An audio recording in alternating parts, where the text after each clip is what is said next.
Sir, सबसे पहले तो बताइएगा कि बिलावल भुट्टो जरदारी साहब ने अभी एक प्रेस कॉन्फ्रेंस की, आप भी उनके साथ मौजूद थे। उन्होंने कहा कि ये जो इलेक्शन है ये थोड़े से मुतनाज़े हो गए हैं, इसका क्या वजह है? क्या वहां पे नून लीग जो है वो बरतरी पे है, इसलिए ऐसा कहना पड़ा?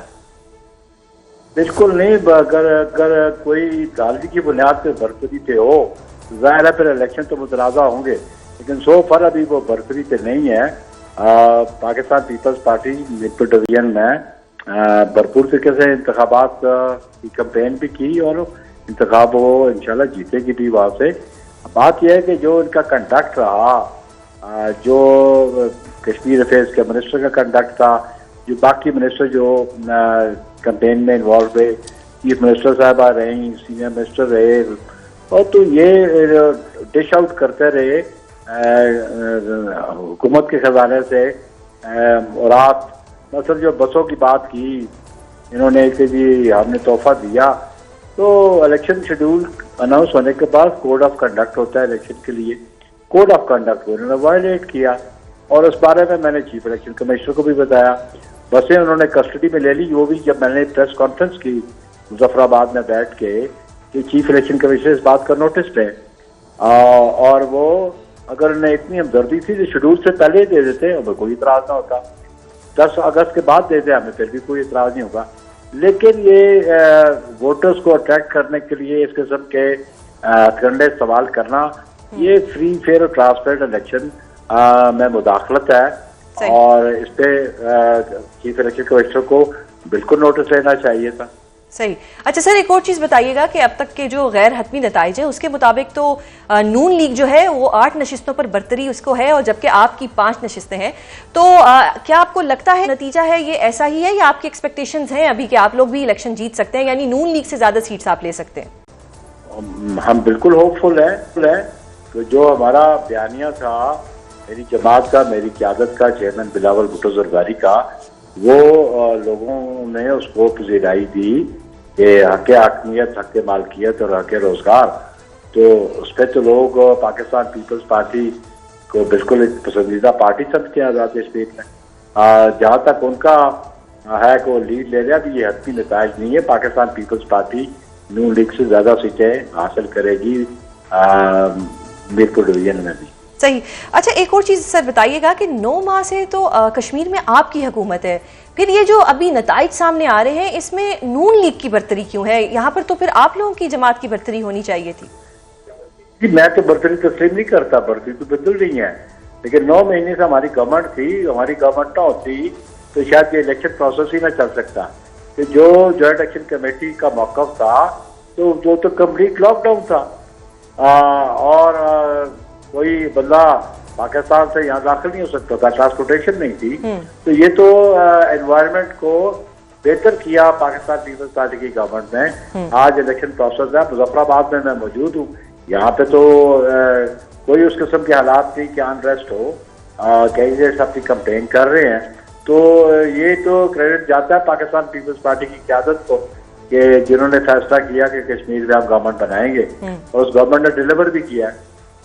अच्छा सर, एक और चीज बताइएगा, आज पीपल्स पार्टी के कारकुन मुख्तार यूनुस की कोटली में हलाकत का इल्जाम बिलावल ने नून लीग पर लगा दिया, जबकि आपकी क़यादत ने आज़ाद कश्मीर में नून लीग पर बदमाशी करने का भी इल्जाम लगाया है। तो पीपल्स पार्टी मीरपुर रीजन में इंतखाबात पर इब्तदाई रद्द अमल क्या है? देखिए जी, बुनियादी बात यह है कि पाकिस्तान पीपल्स पार्टी तशद्दुद पे बिलीव नहीं करती। सियासी अमल को शफाफ भी होना चाहिए, और एक दूसरे के मौक़िफ़ को सुनना भी चाहिए, उसका एहतराम भी लाजमी होता है। अब देखें ना कि तशद्दुद पे कौन उतरता है? तशद्दुद पे वो उतरते हैं जिन्हें अपनी शिकस्त नजर आ रही हो, और फिर वो शिकस्त की बुनियाद पे देखें हंगामा किया, एक हमारे कारकुन को शहीद किया, 2 हमारे कारकुन जख्मी हैं, और अभी तक वो आज़ाना तौर पे वो उम्मीदवार फिर रहा है। पाकिस्तान पीपल्स पार्टी चेयरमैन ने जो कहा, वो जो वर्षा थे उन्होंने बराह रास्त इल्जाम लगाया उस उम्मीदवार पे, ऑब्वियसली उसी की बुनियाद पे चेयरमैन ने कहा कि वो उम्मीदवार जिम्मेदार है। सही। अच्छा सर, एक और चीज बताइएगा कि जीबी इलेक्शन में तो कशीदगी हमें नजर आई थी, लेकिन जो एजेके की सिचुएशन है उसमें तो बाकायदा ये ताने दिए जा रहे हैं कि चोरी शुदा मैंडेट, और बहुत अजीब किस्म की बातें की जा रही हैं। तो ये लड़ाई तो अब नेक्स्ट लेवल पे चली गई है। ऑब्वियसली आप 2 सियासी जमातें हैं, एक दूसरे के मद्दे मुकाबले इलेक्शन लड़ते हैं। हमारा मौक़िफ़ है, हम ज़ुबानी कलामी इल्ज़ाम नहीं लगाते, हमारे पास जो कंक्रीट एविडेंस होता है हम उसकी बुनियाद पे बात करते हैं। और मैं समझता हूँ कि जो राना सनाउल्लाह ने इल्ज़ाम लगाया अरबों रुपए की करप्शन, तो अदारे मौजूद हैं, इस्टेब्लिश करें, मूव करें हमारे खिलाफ, हम अपने आप को डिफेंड करेंगे। पाकिस्तान पीपल्स पार्टी की क़यादत आज तक कोई कन्विक्शन नहीं है और हमने इक़्तिदार में आके केसेस विड्रॉ नहीं करवाए। अपने प्रोसिक्यूटर्स को जो उनके मतायत थे उसके स्टेटमेंट लड़वा के कोर्ट से केसेस तो विड्रॉ नहीं हुए। हम तो एक्विटल मिली हमारी क़यादत को, हमारे लीडरों को कोर्ट ऑफ लॉ से। इसलिए मैं समझता हूँ कि जो रवैया अख्तियार किया है इन्होंने मीरपुर में तशद्दुद और धांधली का, उससे वाज़ह नजर आता है कि इनको अपनी शिकस्त नजर आ रही है। अच्छा सर, आपने ये जो अभी बात की, अब राना सनाउल्लाह साहब ने, मोहतरम बिलावल साहब ने जो इस्तीफे का कहा था, उसके ऊपर उन्होंने कहा कि भाई हम इस तरह से इस्तीफे नहीं देते। ख्वाजा आसिफ साहब से जो इस्तीफे की बात की थी, तो उन्होंने तो आपकी ये बात भी नहीं मानी, आपका ये मुतालबा भी नहीं माना। हमने तो एक मौका पे इख्तियार किया कि या तो ख्वाजा आसिफ की स्टेटमेंट को PMLN ऑन करे, सही, अगर ऑन, ये उनकी पॉलिसी है। अगर उसको ऑन नहीं करते तो फिर ये जो रियासत की पॉलिसी है उससे इख्तिलाफ है, कैबिनेट के मेंबर को उसे रेजिग्नेशन दिया जाए। ये वो हुकूमत के मौक़िफ़ की तायीद नहीं करता और हुकूमत के मौक़िफ़ से बरखिलाफ वो गुफ्तगू कर रहा है, और जिससे और ज़्यादा अनरेस्ट क्रिएट हुई।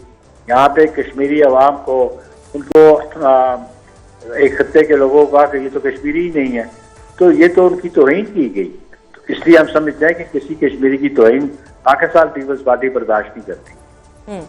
बुखारी साहब, अगर मीरपुर रीजन के हतमी नताइज में भी नून लीग को बरतरी हासिल नहीं होती, तो क्या मुजफ्फराबाद और रावलाकोट में जो इलेक्शन होने जा रहे हैं उसमें आप लोगों के लिए कितना मुश्किल हो जाएगा, और ये जो कम बैक है इसमें क्या सिचुएशन होगी?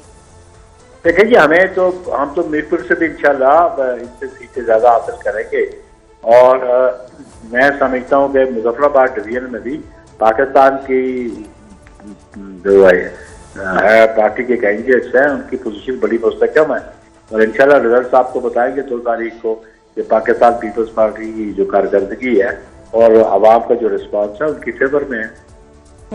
सर, एक और चीज बताएं, जिस तरह मोहतरम बिलावल साहब ने कहा है कि ये जो इलेक्शन है थोड़े से मुतनाज़े हो गए हैं, तो इसका मतलब ये समझा जाए कि आप कोई फॉर्मल कंप्लेंट करने जा रहे हैं नून लीग के खिलाफ? ऑब्वियसली, इसलिए कि जो जिस तरह फेडरल गवर्नमेंट की इन्वॉल्वमेंट थी और पंजाब गवर्नमेंट की इन्वॉल्वमेंट थी, तो उन्होंने जो इक़दाम उठाए, जो प्रोजेक्ट्स डिश आउट किए, जो बसेस डिश आउट की, तो ये तो free fair and transparent election के खिलाफ बात है, और एग्जीक्यूटिव अथॉरिटी को इस्तेमाल किया। तो इनको मुतनाज़ा तो पाकिस्तान मुस्लिम लीग नून ने बनाया, और फिर जो तशद्दुद के वाक़यात हुए और जिस अंदाज से उन्होंने पोलिंग एजेंट्स को डराया, धमकाया, और मैं समझता हूँ कि फ्री फेयर ट्रांसपेरेंट इलेक्शन तो इस तरह नहीं होते। हम इसलिए कहते हैं कि चीफ इलेक्शन कमिश्नर साहब को इस बात का नोटिस लेना चाहिए। अच्छा सर, आपकी बात से मुझे ऐसा लग रहा है कि आज़ाद कश्मीर का जो इलेक्शन कमीशन है उस पर आपको उस तरह से एतमाद नहीं है जिस तरह से होना चाहिए, क्योंकि आपने कहा कि जो नोटिस उनको लेना चाहिए था वो नोटिस उन्होंने नहीं लिया। देखिए जी, हम तो अपने गोश्त गुजार कर दी उनसे, और मेरी पर्सनली मुलाकात भी हुई उनसे, और हमने अपने जो कंसर्न थे, जो तहफ़्फ़ुज़ात थे, उनके सामने रखे। अब हम तवक्को करते थे कि चीफ इलेक्शन कमिश्नर जो जुडिशरी से है वो अपने इख्तियारात को इस्तेमाल करते हुए कानून और आइन के मुताबिक आप फैसले करेंगे। और सर, अगर इलेक्शन कमीशन आपके इल्जामात के ऊपर कोई कार्रवाई नहीं करता तो फिर पीपल्स पार्टी की नेक्स्ट स्ट्रेटेजी क्या होगी? ऑब्वियसली अभी रिजल्ट्स को फाइनलाइज होने दिया जाए, मेरी जमात फैसला करेगी, और हम हर फोरम पे इश्यूज को एजिटेट करेंगे। और सर, आप होपफुल हैं कि ये जो इलेक्शन है ये पीपल्स पार्टी जीत जाएगी? इंशाअल्लाह।